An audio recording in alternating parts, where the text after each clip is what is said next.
जिसने जन्म लिया है उसकी मृत्यु निश्चित है, लेकिन इसमें एक ट्विस्ट है।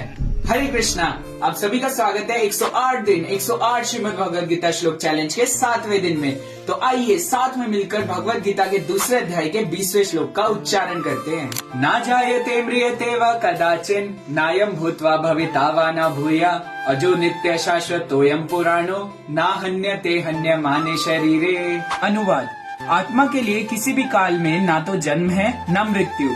वह ना तो कभी जन्मा है, ना जन्म लेता है और ना जन्म लेगा। वह अजन्मा, नित्य, शाश्वत तथा पुरातन है। शरीर के मारे जाने पर वह नहीं मारा जाता। क्या आपको बचपन में कभी ऐसी इच्छा हुई है कि आप भी अपने पिता की तरह बहुत ही स्ट्रांग होते और उनकी तरह सारे काम अच्छे से कर पाते? कब मैं जल्दी से बड़ा होऊंगा और उनकी तरह बन पाऊंगा। पर हम नहीं जानते कि इसके विपरीत हमारे परम पिता श्री कृष्ण ने हमें अपनी तरह बनाया है। अज, अजन्म, नित्य, शाश्वत। हमारे परम पिता श्री कृष्ण की ही तरह ना हन्यते हन्यमाने शरीरे, हमारी कभी मृत्यु नहीं होती। लेकिन इसमें एक ट्विस्ट है। ना हन्यते, हम जीव आत्मा कभी नहीं मरते।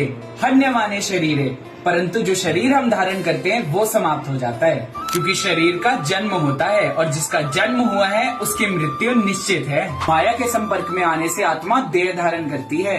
जी हाँ, देह का जन्म होता है और अंत में उसी का ही दाह संस्कार होता है। आत्मा अपने कर्मों के अनुसार पुनः पुनः नई देह धारण करती है। आत्मा जब देह में होती है तो चेतना रहती है और चेतना ही आत्मा के होने का लक्षण है। आत्मा के नई देह में जाने के बाद पुरानी देह में चेतना का कोई लक्षण नहीं रहता। आत्मा का नई देह में जाने के बाद पिछले वाली देह में चेतना का कोई लक्षण नहीं रहता। शरीर के 6 रूपांतरण का आत्मा पर कोई असर नहीं पड़ता, क्योंकि आत्मा बहुत सूक्ष्म है, इसलिए वो अपनी वास्तविक स्थिति को भूल जाता है और इसीलिए उसको परमात्मा भगवान श्री कृष्ण, जो कि सभी जीवों के उद्गम है और सभी विषयों के ज्ञाता है, उनके द्वारा मार्गदर्शन की आवश्यकता है। इसी हेतु भगवान श्री कृष्ण ने गीता का उपदेश जनमानस के उद्धार के लिए दिया है। अब आप सबके लिए एक प्रश्न है जो कि आपने भगवद गीता के इस श्लोक के तात्पर्य से बताना है कि शरीर किन 6 रूपांतरण से गुजरता है। चैलेंज में भाग लेने के लिए इस प्रश्न का उत्तर अपने नाम के साथ कमेंट करें। मिलते हैं अगली वीडियो में, तब तक के लिए हरे कृष्णा।